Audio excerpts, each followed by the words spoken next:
ከተማ አብይ ዓዲ እዩ ግፋ ግዲደም ግፍለው ጤና ይስጥልን ውድ የመረጃ የዩቲዩብ ገጽ ተከታዮችና አድማጮች እንደምን አላችሁ? ለዕለቱ የተመራሩትን አርዕስተ ዜና ወደ እናንተ ይዘን ቀርበናል። በዛሬው ዘገባችን በሰፊ የምንመለከተው ህዝባዊ ወያኔ ሓርነት ትግራይ እያደረገ ያለውን ወታደራዊ አፈሳ ነው። በዚህም ወታደራዊ አፈሳ እያደረገ ባለው ከፍተኛ የሆነ መግለጫ እየተሰጠው ነው። በዚህም በሀገር ጉዳይ ፓርቲዎች ምን አሉ፣ ፌደራል መንግስትስ ምን አለ፣ በዚህ ጉዳይ በሰፊ የዜና ትንታኔያችን አካተናል። ቆይታችሁ የምትሰሙት ይሆናል። 12 ተሳታፊዎች ህይወት አለፈ፣ እገታም ተፈጽሟል። በኦሮሚያ ክልል ጋጽዮንና ቱሉ ሚልኪ በተባለ አካባቢ መካከል የታጠቁ ኃይሎች በሁለት የህዝብ ማመላለሻ ታታ አውቶቡሶች ላይ በከፈቱት ተኩስ የ12 ተሳታፊ ህይወት ወዳኑ ማለፉን የሾፌሮች አንደበት መረጃ አጋርቷል። በዚህም ጉዳይ የዜና ጥንቅራችን አካተናል። ኢትዮጵያ የ1 ቢሊዮን ዶላር የዩሮ እዳ ሽግሽግ ድርድር ያለ ስምምነት መቋረጡ ተነገረ። በዜና ትንታኔያችን አካተናል። የእስራኤል ጦር የሊባኖስ አራተኛ ከተማ ደበደበ። በዜና ጥንቅራችን የምትሰሙት ይሆናል። እነዚህን የመሳሰሉ አርዕስተ ዜና ወደ እናንተ ይዘን ቀርበናል። ቤተሰብ ለመሆን ላይክ፣ ሼር፣ ሰብስክራይብ ማድረግውን እንዳይረሱ። ወደ መጀመሪያ የዜና ትንታኔያችን ስናልፍ ዛሬ ግንቦት 20 የደርግ የወደቀበት ቀን ሲሆን ይህም ዕለት ቀድሞ የመንግስትና የግል ስራ ቆሞ ትምህርት ቤት ተዘግቶ የተለያዩ ዝግጅቶች ይከበር ነበር። ነገር ግን 2016 የህዝብ በዓላት ላይ የበዓላት አከባበር ለመወሰን በወጣው አዋጅ ቀኑን በብሔራዊ በዓል አልተካተተም። በዚህ ምክንያት ስራ አይቆምም፣ መስሪያ ቤቶችም ትምህርት ቤቶችም አይዘጉም። ይህ በእንዲህ እንዳለ በትግራይ ክልል ዛሬ ግንቦት 20 ክልል መንግስት መስሪያ ቤቶች፣ ትምህርት ቤቶች ተዘግተዋል። መገናኛ ብዙሃን ቀኑን የሚያወሳ የተለያዩ ዝግጅቶች እያቀረቡ ይገኛሉ። የፌዴራል መስሪያ ቤቶች፣ ባንክ፣ ቴሌ የሚሰሩ ሰራተኞች ግን በስራ ገበታቸው ላይ እንደሆኑ መረጃዎች ያመለክታሉ። ህዝባዊ ወያኔ ሓርነት ትግራይ ከቅርብ ቀናት ወዲህ አስገዳጅ የወጣት ወታደራዊ አፈሳ እያካሄደ መሆኑን ይህን ህዝብ በጭንቅ ውስጥ የከተተ ሆኗል።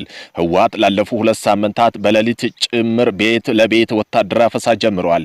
ይህ ሁኔታ ነዋሪው ላይ ከፍተኛ ስጋት ፈጥሯል። የህወሓት ተቃዋሚ ናቸው የተባሉ የመንግስትም የግል ታጣቂዎች መሳሪያቸው እየተወሰደባቸው ይገኛሉ። ህወሓት እያካሄደ ያለው ገዳጅ አፈሳ ለማስቆም ፖለቲካና ዲፕሎማሲ ስራ እንዲሰሩ ስምረት ፓርቲ እንዲሁም ሳልሳይ ወያኔ ጠይቀዋል። ከዚህም ጋር ተያይዞ ያተጌታቸው ረዳ ዲሞክራሲ ስምረት ትግራይ ፓርቲ ያወጣው ወቅታዊ መግለጫና ዋና ነጥቦች በአጭሩ የሚከተሉት ናቸው። የግዳጅ ወታደር አፈሳ የትግራይ ህዝብ ካለፈው ጦርነት የኢኮኖሚ ውድመት ገና ሳያገግም ገዢው አካል የኤርትራ መንግስት ሻቢያን አምባገነናዊ አካሄድ በመከተል ወጣቶችን ለጦርነት በግዴታ እያፈሰ መሆኑን ይገልጻል።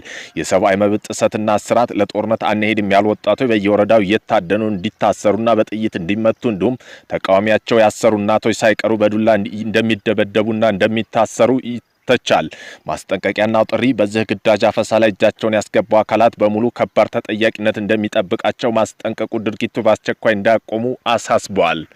የትግራይ ጊዜያዊ አስተዳደር ፕሬዝዳንት የነበሩ ሌተናል ጄኔራል ታደሰ ወረደ መታገታቸውና ያሉበት ወቅታዊ ሁኔታ። ጄኔራሉ መታገታቸው ተረጋገጠ። 1 ወር ለሚሆን ጊዜ ከአደባባይ የጠፉ ጄኔራሉ መታገታቸውን የፈረንሳይ ዜና ጋዜጣ ይፋ አድርገዋል። ጄኔራሉ ወደ አዲስ አበባ እንዳይጓዙ፣ ለፌደራል መንግስት ባለስልጣን እንዳይገናኙ በሚል ነው የታገቱት ተብሏል። ጄኔራሉ ታግተዋል የተረጋገጠ መረጃ ነው። ህወሓት ከ1 ወር በፊት ደብረጽዮን ገብረ ሚካኤል ፕሬዝዳንት አድርገው ጄኔራል ታደሰ ላይ መፈንቅለ መንግስት ካከናወነ በኋላ ጄኔራሉ ጠፍተው ከርመዋል። ከዚህ መፈንቅለ አስተዳደር በኋላ በአደባባይ ያልታዩት ጄኔራል ታደሰ ወረደ የጠፉ በሚል ብዙ ሲጠየቅ ነበር። ለዚህ ጥያቄ መልስ የሚሆን መረጃ ዛሬ ይፋ ሆኗል። ታማኙ የፈረንሳይ ጋዜጣ አፍሪካ ኢንተለጀንስ ስለ ጉዳዩ ሰማ ያለው መረጃ ምንጮችን ዋቢ አድርጎ ዘግቧል። ጄኔራል ታደሰ ወረደ ከመቀሌ እንዳይወጡና እንዳይንቀሳቀሱ ታግተው እንደሚገኙ አረጋግጫለሁ ብሏል። ጄኔራል ወደ አዲስ አበባ እንዳይጓዙ በዛም ከፌደራል ባለስልጣን ጋር እንዳይገናኙ በሚል በህወሓት ቁጥጥር ስር ናቸው በሚል ዘግቧል። የአፍሪካ ኢንተለጀንስ ዘገባ እንደሚያመለክተው ይህ እገዳ የተጣለው በጄኔራል ጻድቃን ገብረትንሳኤና ጌታቸው ረዳ አሰባሳቢነት ባለፈው ሳምንት አዲስ አበባ ምክር ቤት መመስረቱን ተከትሎ ነው። የነ ጄኔራል ጻድቃን የአዲስ አበባ ምክር ቤት ህወሓት በአጭር ጊዜ አስወግዶ ክልሉን ለመቆጣጠር አቅዷል።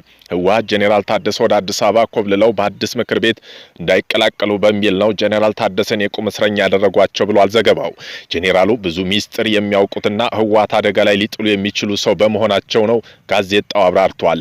ከአፍሪካ ኢንተለጀንስ መረጃ መረዳት እንደተቻለው ህወሓት ጄኔራል ለማገት የወሰነው በሁለት አብይ ምክንያቶች ነው ብሏል። አንደኛው ጄኔራል እነ ጻድቃን ምክር ቤት እንዳይቀላቀሉ በሚል ሲሆን፣ ሁለተኛው ደግሞ ጄኔራል እጅ ላይ በርካታ የህወሓት ሚስጥሮች በመኖራቸው ነው።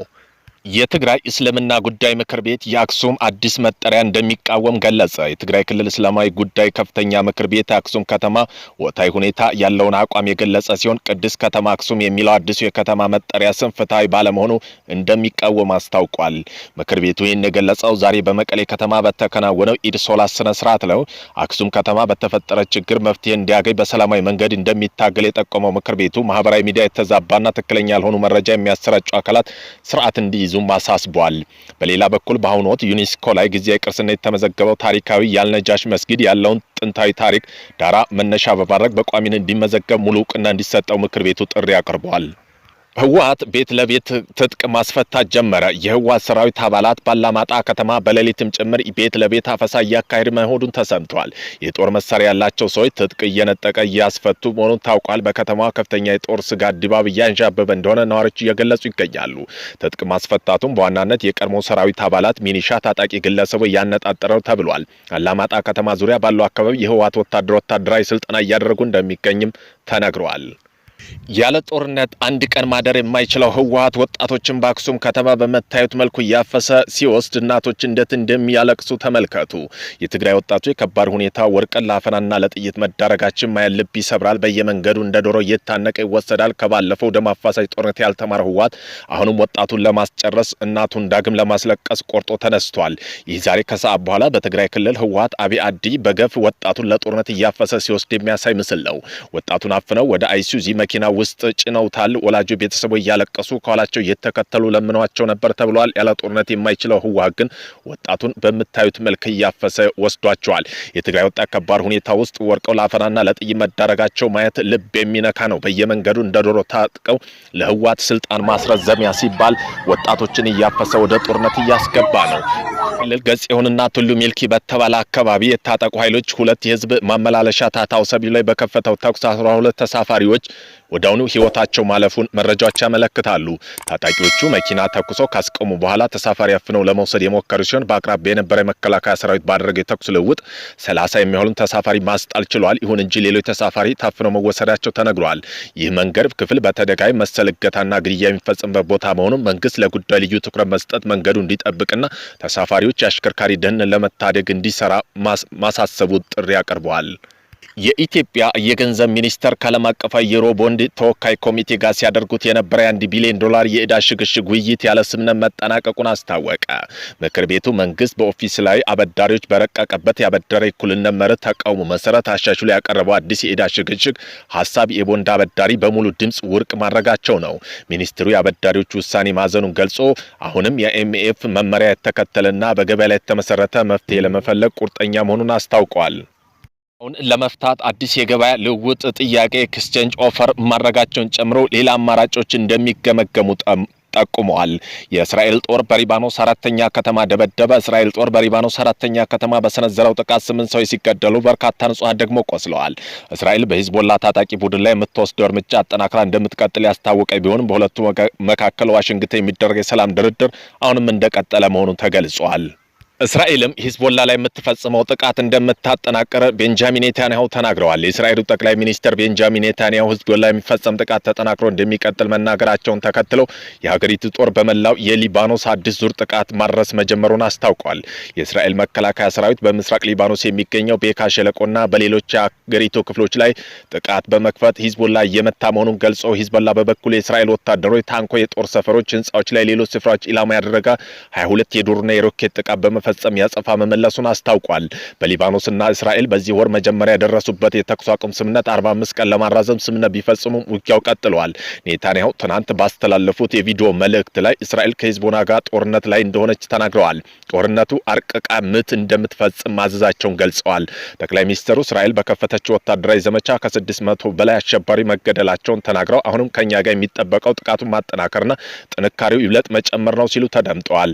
ቤዛል ስሞትሪችና ኢታማር ቤግራቪን የተባሉ ሁለት የቀኝ አክራሪ የእስራኤል ሚኒስተር በሊባኖስ ውስጥ የሚካሄደው ጨምሮ የጦር ወታደራዊ ዘመቻ እንዲስፋፋ ጠይቀዋል።